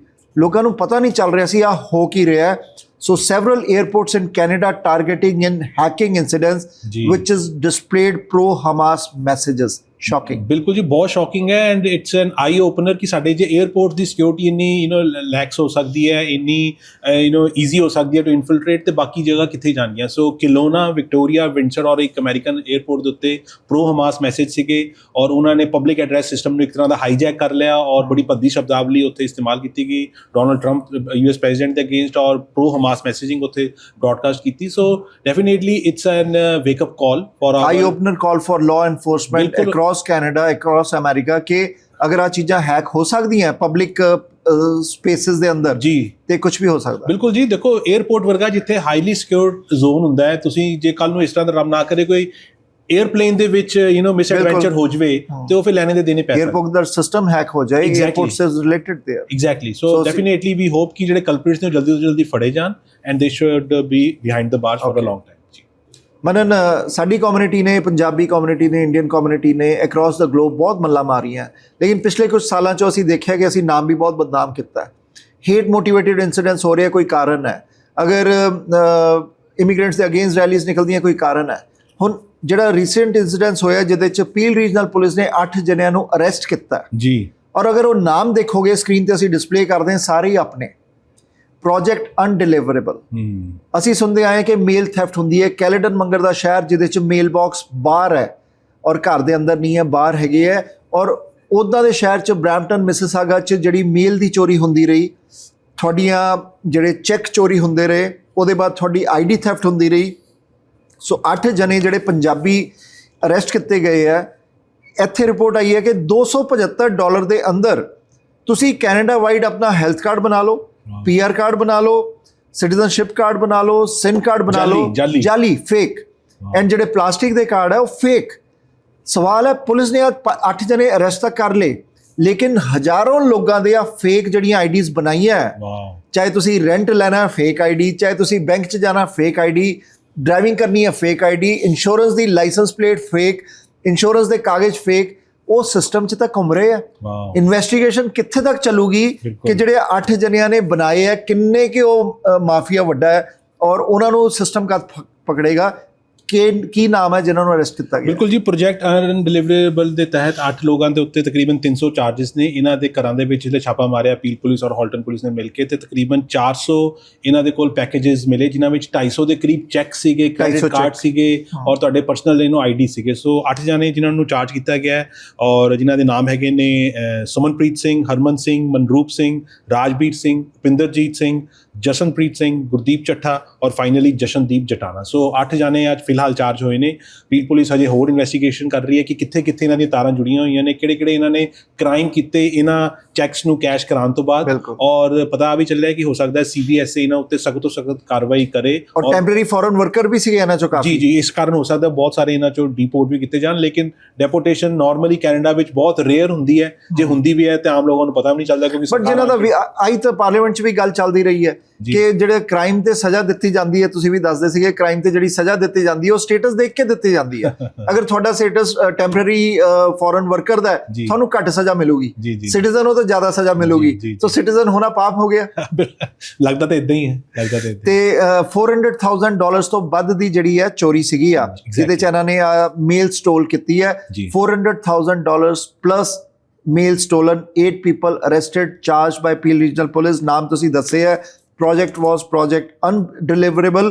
ਸੋ $275 ਦੇ ਅੰਦਰ ਫੇਕ IDs ਕੈਨੇਡਾ ਵਾਈਡ ਆ ਲੋਕ ਬਣਾਉਂਦੇ ਰਹੇ ਆ ਔਰ ਆਨਲਾਈਨ ਵੀ ਇਹਨੂੰ ਐਡਵਰਟਾਈਜ਼ ਕਰਦੇ ਰਹੇ ਆ ਕਿ ਸਾਨੂੰ $200-250 ਦਿਓ, ਅਸੀਂ ਤੁਹਾਡੀ ID ਬਣਾਵਾਂਗੇ ਪਲਾਸਟਿਕ ਕਾਰਡ ਵਾਲੀ। Shocking, so sad. ਜਮੈਕਨ ਜਿਨ੍ਹਾਂ ਜਿਹੜੇ ਕਿ ਕੋਕੇਨ ਟ੍ਰੈਫਿਕਿੰਗ 'ਚ ਫੜੇ ਗਏ, ਉਹਨਾਂ ਦੀ ਜਿਹੜੀ ਸਜ਼ਾ ਹੈ ਉਹ ਅੱਧੀ ਕਰਤੀ ਗਈ ਔਰ ਉਹਨਾਂ ਤੇ ਡੈਪੋਟੇਸ਼ਨ ਫਰੋਮ ਕੈਨੇਡਾ ਦੇ ਆਰਡਰਸ ਵੀ ਸੀਗੇ। ਜੀ। ਸੋ ਕੈਨੇਡਾ ਇੰਨਾ ਸੌਫਟ ਕ੍ਰਾਈਮ ਤੇ ਕਿ ਉਹਨਾਂ ਦਾ ਇਮੀਗ੍ਰੇਸ਼ਨ ਸਟੇਟਸ ਜਿਹੜਾ ਹੈ ਕੀ ਸੀਗਾ, ਜਮੈਕਾ ਉਹਨਾਂ ਨੂੰ ਡਿਪੋਰਟ ਕਰਨਾ ਸੀ, ਬਟ ਕੈਨੇਡਾ ਨੇ ਸਜ਼ਾ ਹੀ ਉਹਨਾਂ ਦੀ ਅੱਧੀ ਕਰਤੀ ਹੈ। ਬੜੀ ਇੱਕ ਫੇਮਸ ਫਰੇਜ਼ ਹੈਗਾ ਅਤਿਥੀ ਦੇਵੋ ਭਵ। ਮੈਨੂੰ ਲੱਗਦਾ ਕਿ ਜਿਹੜਾ ਕੈਨੇਡਾ ਹੈ ਨਾ, ਉਹ ਅਤਿਥੀ ਯਾਨੀ ਕਿ ਜਿਹੜੇ ਵਿਜ਼ਟਰਸ ਨੇ, ਟੈਂਪਰੇਰੀ ਰੈਜ਼ੀਡੈਂਟਸ ਨੇ, ਉਹਨਾਂ ਨੂੰ ਬਸ ਰੱਬ ਤੋਂ ਵੀ ਉੱਤੇ ਮੰਨਦਾ ਹੈ, ਕਿਉਂਕਿ ਹਾਲਾਤ ਇਸ ਤਰ੍ਹਾਂ ਦੇ ਹੋ ਗਏ ਨੇ ਕਿ ਜੇ ਤੁਸੀਂ ਟੈਂਪਰੇਰੀ ਰੈਜ਼ੀਡੈਂਟ ਹੋ, ਵਿਜ਼ਟਰ ਦੇ ਤੌਰ ਤੇ ਆਏ ਹੋ, ਵਰਕ ਪਰਮਿਟ ਤੇ ਆਏ ਹੋ, ਕ੍ਰਾਈਮ ਜਿੰਨਾ ਮਰਜ਼ੀ ਕਰ ਲਓ, ਸਜ਼ਾ ਨਹੀਂ ਤੁਹਾਨੂੰ ਮਿਲਣੀ ਐਜ਼ ਕੰਪੇਅਰ ਟੂ ਸਿਟੀਜ਼ਨ ਜਾਂ ਜਿਹੜੇ ਪਰਮਨੈਂਟ ਰੈਜ਼ੀਡੈਂਟਸ ਨੇ। ਸੋ ਆ ਜਿਹੜਾ 2 ਟੀਅਰ ਜਸਟਿਸ ਸਿਸਟਮ ਹੈ ਕਿਉਂ ਹੈ, that is a big question mark. ਹੁਣ ਪਤਾ ਚੱਲਿਆ ਕਿ 32 ਸਾਲਾ ਰੂਜ਼ਵੈਲਟ ਰਸ਼ ਜੋ ਕਿ ਬਰੈਂਪਟਨ ਦਾ ਰਹਿਣ ਵਾਲਾ ਸੀਗਾ, ਜਿੱਤੇ ਆਲਰੇਡੀ ਫੈਂਟਨਲ ਔਰ ਗਨ ਰਿਲੇਟਡ ਕ੍ਰਾਈਮਸ ਦੇ ਉੱਤੇ ਉਹ ਆਰੋਪੀ ਸੀਗਾ, ਇਹਨੂੰ ਕੋਕੇਨ ਦੇ ਤਹਿਤ ਕੋਕੇਨ ਇਹਦੇ ਕੋਲ ਬਰਾਮਦ ਹੋਈ ਜਿਹੜਾ ਸ਼ਹਿਰ ਹੈਗਾ ਬੈਲਵਿਲ ਸ਼ਹਿਰ ਈਸਟਰਨ ਓਨਟਾਰੀਓ ਦੇ ਵਿੱਚ। ਔਰ ਉਸ ਤੋਂ ਬਾਅਦ ਜਿਹੜੇ ਸਜ਼ਾ ਦੇਣ ਦਾ ਸਮਾਂ ਆਇਆ ਤੇ ਆਨਰੇਬਲ ਜੱਜ ਸਾਹਿਬ ਨੇ ਕਿਹਾ ਨਹੀਂ ਜੀ, ਜੇ ਇਹਨੂੰ ਅਸੀਂ ਸਜ਼ਾ ਜ਼ਿਆਦਾ ਦੇ ਦਿੱਤੀ ਤੇ ਇਹਦਾ ਜਿਹੜਾ ਇਮੀਗ੍ਰੇਸ਼ਨ ਸਟੇਟਸ ਹੈ ਕੱਲ ਨੂੰ ਇੰਪੈਕਟ ਹੋ ਸਕਦਾ, ਪੱਕਾ ਨਹੀਂ ਹੋ ਪਾਏਗਾ, ਇਹਨੂੰ ਸਜ਼ਾ ਘਟਾ ਦਿਓ। ਆਈ ਮੀਨ ਵੇਅਰ ਆ ਕੈਨੇਡਾ 'ਚ ਹੋ ਰਿਹਾ ਇਮੀਗ੍ਰੇਸ਼ਨ ਨੂੰ ਰੂਲ ਆਫ ਲਾਅ ਕਹਿੰਦਾ ਕੰਟਰੀ। ਔਰ ਐਜ਼ ਅ ਇਮੀਗ੍ਰੇਸ਼ਨ ਕੰਸਲਟੈਂਟ ਮੈਂ ਕਹਿ ਰਿਹਾ ਕਿ this is a totally mockery of our justice system. That's the reason we have a highest crime here ji, ਕਿਉਂਕਿ ਜਦ ਕ੍ਰਿਮੀਨਲਸ ਨੂੰ ਪਤਾ ਸਾਨੂੰ ਸਜ਼ਾ ਹੀ ਨਹੀਂ ਹੋਣੀ, ਗੋਲੀਆਂ ਚਲਾਓ, ਥੈਫਟ ਕਰੋ, ਜੁਐਲਰੀ ਸਟੋਰ ਲੁੱਟੋ, ਤੇ ਜੱਜਾਂ ਨੇ ਸਾਨੂੰ ਜਿਹੜੀ ਸਜ਼ਾ ਹੈ ਉਹ ਤਾਂ ਅਧਿਕਾਰੀ ਦੇਣੀ ਜਾਂ ਮਾਫ ਕਰ ਦੇਣੀ ਹੈ ਜਾਂ ਬੇਲ ਮਿਲ ਜਾਣੀ। ਸੋ ਆਈ ਥਿੰਕ ਆ ਸਾਰੀਆਂ wake up calls prime minister Mark Carney note ਕਰ ਰਹੇ ਨੇ, ਉਹ ਜਗ੍ਹਾ ਜਗ੍ਹਾ ਜਾ ਕੇ ਫੋਟੋ ਆਪ ਤੱਕ ਕਰਾ ਰਹੇ ਨੇ। ਇਲੈਕਸ਼ਨ ਦੇ ਦੌਰਾਨ ਵੀ ਨੋਟ ਕਰਨਾ ਸਭ ਕੁਝ ਸਾਡੇ ਲੀਡਰਸ ਨੂੰ ਸਭ ਕੁਝ ਪਤਾ ਹੈ। ਆ ਜਿਹੜੀ ਐਕਸ਼ਨ ਹੋਣੀ ਚਾਹੀਦੀ, ਉਹ ਕਹਿੰਦੇ ਕਿ ਟੂ ਲੇਟ, ਕਿ ਅਸੀਂ ਇੰਨਾ ਕੁਝ ਨੁਕਸਾਨ ਕਰ ਚੁੱਕੇ ਹਾਂ। ਜਿਹੜੀ ਚੀਜ਼ 10 ਸਾਲ ਪਹਿਲੇ 15 ਸਾਲ ਪਹਿਲੇ ਬਾਕੀ ਪਾਰਟੀਆਂ ਹਰ ਪਾਰਟੀ ਤੇ ਅਸੀਂ ਕਹਿੰਦੇ ਹਾਂ ਕਿ ਚਾਹੇ ਉਹ ਹਾਰਪਰ ਦਾ ਜ਼ਮਾਨਾ ਸੀ ਜਾਂ ਟਰੂਡੋ ਦਾ ਜ਼ਮਾਨਾ ਸੀਗਾ ਜਾਂ ਕਾਰਨੀ ਦਾ ਟਾਈਮ ਹੈ, it has to be, crime needs to be tackled. ਅਸੀਂ ਪੋਪੂਲੇਸ਼ਨ ਬੁਲਾਈ ਜਾਵਾਂਗੇ, ਇਮੀਗ੍ਰੇਸ਼ਨ ਸਟੇਟਸ ਦੇ ਕੇ ਉਹਨਾਂ ਦੀ ਸਜ਼ਾ ਮਾਫ ਕਰੀ ਜਾਵਾਂਗੇ ਤੇ ਕ੍ਰਾਈਮ ਕਿੱਥੋਂ ਘਟੇਗਾ? ਘਟ ਹੀ ਨਹੀਂ ਸਕਦਾ। ਬਿਲਕੁਲ ਵੀ ਆਰ ਫੂਲਿੰਗ ਆਵਰਸੈਲਵਸ। ਸਰੀ ਦੇ ਬ੍ਰਿਟਿਸ਼ ਕੋਲੰਬੀਆ ਤੋਂ ਖਬਰ ਆਈ ਹੈ ਕਿ ਕਪਿਲ ਸ਼ਰਮਾ ਜਿਹੜੇ ਕਿ ਇੰਡੀਅਨ ਬਾਲੀਵੁੱਡ ਕਾਮੇਡੀਅਨ ਹੈ, ਉਹਨਾਂ ਦੇ ਕੈਫੇ ਤੇ ਤੀਜੀ ਵਾਰ ਗੋਲੀਆਂ ਚੱਲੀਆਂ। ਸਵਾਲ ਪੁੱਛੇ ਗਏ, ਸਵਾਲ ਉੱਥੇ ਗਏ ਮੈਂਬਰ ਆਫ ਪਾਰਲੀਮੈਂਟਸ ਨੂੰ ਵੀ ਪੁੱਛੇ ਗਏ, ਜਿਨੀ ਸਿੰਸ ਜਿਹੜੇ ਕਿ ਐਮਐਲਏ ਰਹੇ ਆ ਉਹਨਾਂ ਨੇ ਵੀ ਬੜੀ ਵੋਕਲ ਹੋ ਕੇ ਗੱਲਾਂ ਬਾਤਾਂ ਕੀਤੀਆਂ ਸਰੀ ਦੇ ਅੰਦਰ। ਔਰ ਪੁਲਿਸ ਦੀ ਪ੍ਰੈਜ਼ੈਂਸ ਵੀ ਉੱਥੇ ਜਿਹੜੀ ਪੈਟਰੋਲਿੰਗ ਜ਼ਿਆਦਾ ਵਧਾਈ ਗਈ ਸੀ ਪਹਿਲੀ 2 ਸ਼ੂਟਿੰਗਸ ਦੇ ਬਾਅਦ। ਸਟਿਲ ਬਿਸ਼ਨੋਈ ਗੈਂਗ ਨੂੰ ਟੈਰਰਿਸਟ ਆਇਡੈਂਟੀਟੀ ਵੀ ਕਹਿਤਾ ਗਿਆ, ਲੇਕਿਨ ਸਟਿਲ ਗੋਲੀਆਂ ਚੱਲ ਰਹੀਆਂ। ਹੁਣ ਜਦ ਰਿਪੋਰਟਰ ਨੇ ਸੁਖ ਧਾਲੀਵਾਲ, ਐਮਪੀ ਸੁਖ ਧਾਲੀਵਾਲ ਨੂੰ ਪੁੱਛਿਆ ਕਿ ਗੋਲੀਆਂ ਤਾਂ ਚੱਲ ਰਹੀਆਂ, ਬਿਸ਼ਨੋਈ ਗੈਂਗ ਵੀ ਟੈਰਰਿਸਟ ਹੈ, ਉਹ ਕਹਿੰਦੇ ਅਸੀਂ ਰਿਸੋਰਸਿਸ ਦੇਣੀ ਹੈ, ਫੈਡਰਲ ਨੇ, ਪੁਲਿਸ ਦਾ ਕੰਮ ਹੈ, ਹੁਣ ਪੁਲਿਸ ਉਹਨਾਂ ਨੂੰ ਫੜੇ। ਹੁਣ ਮਤਲਬ ਫਿਰ ਉਹ ਰੋਲਿੰਗ ਸਿਸਟਮ ਆ ਗਿਆ, ਤੁਸੀਂ ਰਿਸੋਰਸਿਸ ਦੇ ਦਿੱਤੇ, ਪੁਲਿਸ ਦੀ ਪੈਟਰੋਲਿੰਗ ਚੱਲ ਰਹੀ ਹੈ, ਗੋਲੀਆਂ ਫਿਰ ਵੀ ਚੱਲ ਰਹੀਆਂ, ਤੇ ਰੈਜ਼ੀਡੈਂਟਸ ਆਪਣੇ ਆਪ ਨੂੰ ਸੇਫ ਕਿੱਦਾਂ ਮੰਨੂਗੇ? ਮਨਨ ਕੀ ਹੋਇਆ ਸਾਰਾ ਕੁਝ? ਬਿਲਕੁਲ ਜੀ, ਅਗੇਨ ਵੈਰੀ ਅਨਫੋਰਚੂਨੇਟ ਕਿ ਕੈਪਸ ਕੈਫੇ ਜੋ ਕਿ ਇੱਕ ਨਵਾਂ ਬਿਜ਼ਨਸ ਕਪਿਲ ਸ਼ਰਮਾ ਉਹਨਾਂ ਵੱਲੋਂ ਕੀਤਾ ਗਿਆ ਸੀ। ਦੇਖੋ, ਕਪਿਲ ਸ਼ਰਮਾ ਹੋਵੇ, ਚਾਹੇ ਨਿਤਿਨ ਚੋਪੜਾ ਹੋਵੇ, ਚਾਹੇ ਮਨਨ ਗੁਪਤਾ ਹੋਵੇ, ਕੋਈ ਵੀ ਐਂਟਰਪ੍ਰੀਨਿਓਰ ਹੈ, ਜੇ ਉਹ ਆਪਣਾ ਕੋਈ ਨਵਾਂ ਬਿਜ਼ਨਸ ਅਦਾਰਾ ਖੋਲ੍ਹਣਾ ਚਾਹੁੰਦਾ, ਉਹਨੂੰ ਇੱਕ piece of mind, piece of security ਤਾਂ ਮਿਲਣੀ ਚਾਹੀਦੀ ਨਾ, ਤਾਂ ਕਿ ਉਹ ਆਪਣੇ ਬਿਜ਼ਨਸ ਨੂੰ ਗਰੋ ਕਰ ਸਕੇ। ਲੇਕਿਨ ਇਸ ਕੈਪਸ ਕੈਫੇ ਨਾਲ ਕੀ ਹੋ ਰਿਹਾ ਹੈ ਕਿ ਜੁਲਾਈ 7, ਅਗਸਤ 7 ਔਰ ਉਸ ਤੋਂ ਬਾਅਦ ਅਕਤੂਬਰ 15 3 ਵਾਰ ਲਗਾਤਾਰ ਇਹਨਾਂ ਉੱਤੇ ਗੋਲੀਆਂ ਦੀ ਪੁਚਾਰ ਹੋ ਰਹੀ ਹੈ। ਫੋਰਚੂਨੇਟਲੀ ਸਿਰਫ ਆਹੀ ਇਹ 'ਚੋਂ ਆਊਟਕਮ ਹੈ ਕਿ ਕਿਸੇ ਦੀ ਜਾਨ ਨਹੀਂ ਗਈ, ਲੇਕਿਨ ਪ੍ਰੋਪਰਟੀ ਨੂੰ ਬਹੁਤ ਜ਼ਿਆਦਾ ਡੈਮੇਜ ਹੋ ਰਿਹਾ। ਲੋਕੀ ਇਸ ਵੇਲੇ ਸਖਤੇ ਦੇ ਵਿੱਚ ਨੇ, ਲੋਕੀ ਟੈਰਰਾਈਜ਼ ਨੇ, ਨਾ ਸਿਰਫ ਕੈਪਸ ਕੈਫੇ ਦੀ ਓਨਰਸ਼ਿਪ ਬਲਕਿ ਜਿਹੜੇ ਉਸ ਪਲਾਜ਼ਾ ਦੇ ਆਲੇ ਦੁਆਲੇ ਹੋਰ ਲੋਕੀ ਰਹਿੰਦੇ ਨੇ ਕਿ ਪਤਾ ਨਹੀਂ ਸਾਡਾ ਨੰਬਰ ਕਦੋਂ ਆ ਜਾਣਾ। ਸੋ ਲੈਟਸ ਹੋਪ ਕਿ ਅਗੇਨ ਸਾਡੇ ਜਿਹੜੇ ਸਿਵਲ ਔਰ ਜਿਹੜਾ ਕ੍ਰਿਮੀਨਲ ਜਿਹੜਾ ਨੈਕਸਸ ਹੈਗਾ ਉਹ ਕਿਸੇ ਨਾ ਕਿਸੇ ਤਰੀਕੇ ਨਾਲ ਖਤਮ ਹੋਵੇ ਤਾਂ ਕਿ ਲੋਕਾਂ ਨੂੰ ਸੁੱਖ ਦਾ ਸਾਹ ਮਿਲੇ। ਵਿਨੀਪੈਗ ਤੋਂ ਖਬਰ ਆਈ ਹੈ, ਕ੍ਰਾਈਮ ਸੈਗਮੈਂਟ ਅਸੀਂ ਕੀਤਾ, ਕਾਫੀ ਖਬਰਾਂ ਕੀਤੀਆਂ ਤੇ ਵਿਨੀਪੈਗ ਸ਼ਹਿਰ ਕਿੱਦਾਂ ਪਿੱਛੇ ਰਹਿ ਸਕਦਾ। ਸੋ ਉੱਥੇ ਵੀ ਰਾਜਨ ਜੁਐਲਰਸ ਨੂੰ ਲੁੱਟਿਆ ਗਿਆ, ਜਿਹੜਾ ਕਿ ਹੋਮ ਬੇਸਡ ਬਿਜ਼ਨਸ ਸੀਗਾ। 1 ਮਿਲੀਅਨ ਤੋਂ ਵੱਧ ਉਹਨਾਂ ਕੋਲ ਜਿਹੜੇ ਡਾਇਮੰਡਸ ਔਰ ਉੱਥੇ ਗੋਲਡ ਸੀਗੇ। ਸੋ ਆਹ ਵੀਡੀਓ ਵੀ ਬਹੁਤ ਸ਼ੌਕਿੰਗ ਆ ਕਿ ਉੱਥੇ ਗੋਲੀਆਂ ਵੀ ਚਲਾਈਆਂ ਗਈਆਂ। ਜਿਹੜੇ ਮਿਸਟਰ ਰਾਜਨ ਜਾਂ ਉਹਨਾਂ ਦੇ ਫਾਦਰ ਜਦੋਂ ਘਰ 'ਚ ਸੀਗੇ, ਉਹਨਾਂ ਤੇ ਗੋਲੀਆਂ ਮਾਰੀਆਂ ਗਈਆਂ, ਹਸਪੀਟਲ 'ਚ ਐਡਮਿਟ ਹੈ। ਸੋ ਚੋਰ ਆਪਣੀ ਜੁਐਲਰੀ ਲੁੱਟ ਕੇ ਲੈ ਗਏ। ਬਿਲਕੁਲ ਜੀ, ਵਿਨੀਪੈਗ ਤੋਂ ਬੜੀ ਸਨਸਨੀਖੇਜ਼ ਖਬਰ ਆ ਰਹੀ ਹੈ। ਵਿਨੀਪੈਗ ਦਾ ਮੇਪਲਸ ਜਿਹੜਾ ਏਰੀਆ ਹੈ ਉੱਥੇ ਇੱਕ ਹੋਮ ਬੇਸਡ ਜੁਐਲਰੀ ਬਿਜ਼ਨਸ ਸੀਗਾ ਰਾਜਨ ਜੁਐਲਰਸ, ਔਰ ਉਸ ਬਿਜ਼ਨਸ ਦੇ ਓਨਰ ਰਾਜਨ ਟੱਲਾ ਸਾਹਿਬ ਦੇ ਉੱਤੇ ਅਟੈਕ ਕੀਤਾ ਗਿਆ ਔਰ ਪਤਾ ਚੱਲਿਆ ਕਿ ਉਸ ਦਿਨ ਕਾਫੀ ਰੌਣਕ ਮੇਲਾ ਸੀ ਉਹਨਾਂ ਦੇ ਘਰ ਦੇ ਵਿੱਚ, ਕਿਉਂਕਿ ਉਹਨਾਂ ਦੀ ਵਾਈਫ ਦਾ ਬਰਥਡੇ ਵੀ ਸੀਗਾ, ਕਾਫੀ ਐਕਸਟਰਾ ਗੈਸਟ ਆਏ ਹੋਏ ਸੀਗੇ। ਲੇਕਿਨ ਏਸੀ ਦੇ ਵਿੱਚ ਏਸੀ ਦਾ ਫਾਇਦਾ ਉਠਾਉਂਦੇ ਹੋਏ ਕੁਛ ਕਿਸ ਤਰ੍ਹਾਂ ਦੇ ਜਿਹੜੇ ਕ੍ਰਿਮੀਨਲ ਗੈਂਗ ਦੇ ਬੰਦੇ ਨੇ ਉਹ ਘਰ ਦੇ ਵਿੱਚ ਆ ਗਏ ਔਰ $1 ਮਿਲੀਅਨ ਦਾ ਗੋਲਡ ਔਰ ਜੁਐਲਰੀ ਉੱਥੋਂ ਚੁਰਾ ਕੇ ਲੈ ਗਏ। ਔਰ ਉਸ ਤੋਂ ਬਾਅਦ ਸਿਰਫ ਚੁਰਾ ਕੇ ਨਹੀਂ ਲੈ ਕੇ ਗਏ ਬਲਕਿ ਇਹਨਾਂ ਉੱਤੇ ਗੋਲੀਆਂ ਦੀ ਪੁਛਾਰ ਕੀਤੀ, ਇਹਨਾਂ ਨੂੰ ਗੰਭੀਰ ਸੀਰੀਅਸ ਹਾਲਤ ਦੇ ਵਿੱਚ ਫੱਟੜ ਕਰਕੇ ਚਲੇ ਗਏ। ਸੋ ਗੱਲ ਚਾਹੇ ਵਿਨੀਪੈਗ ਦੀ ਹੋਵੇ, ਚਾਹੇ ਮੌਂਟਰੀਅਲ ਦੀ, ਚਾਹੇ ਬਰੈਂਪਟਨ, ਕੈਲੇਡਨ, ਸਰੀ, ਕਿਸੇ ਸ਼ਹਿਰ ਦੀ ਹੋਵੇ, ਕ੍ਰਾਈਮ ਜਿਹੜਾ ਹੈ ਉਹ ਸਾਡੀ ਅਪਰੋਚ ਤੋਂ, ਸਾਡੀ ਪਹੁੰਚ ਤੋਂ ਬਾਹਰ ਹੁੰਦਾ ਜਾ ਰਿਹਾ ਹੈ। Definitely it's a wake up call for all of us. ਆ ਮਿਲ ਕੇ ਹੀ ਅਸੀਂ ਇਹਨੂੰ ਨਜਿੱਠ ਸਕਦੇ ਹਾਂ। ਕਮਿਊਨਿਟੀ, ਸਿਵਲ ਸੁਸਾਇਟੀ, ਸਾਡੀ ਲਾਅ ਇਨਫੋਰਸਮੈਂਟ ਔਰ ਸਾਡੇ ਪਾਲਿਸੀ ਮੇਕਰ ਸਭ ਨੂੰ ਸਹਿਯੋਗ ਕਰਨਾ ਪੈਣਾ ਹੈ। ਜਿੰਨੀ ਦੇਰ ਤੱਕ ਅਸੀਂ ਇਹਦੀ ਜਨ ਮੁਹਿੰਮ ਨਹੀਂ ਬਣਾਵਾਂਗੇ, definitely we are fooling ourselves. Manan ਲਈਏ ਇਜਾਜ਼ਤ? ਬਿਲਕੁਲ ਜੀ। Okay, keep watching #media. You can watch these programs on different platforms of #media. And if you have any suggestions, any comments, please do send to us. We try to bring all the latest news to you. And ਮੈਨੂੰ ਨਿਤਿਨ ਚੋਪੜਾ और मनन गुप्ता ਨੂੰ दो इजाजत। रब रखा।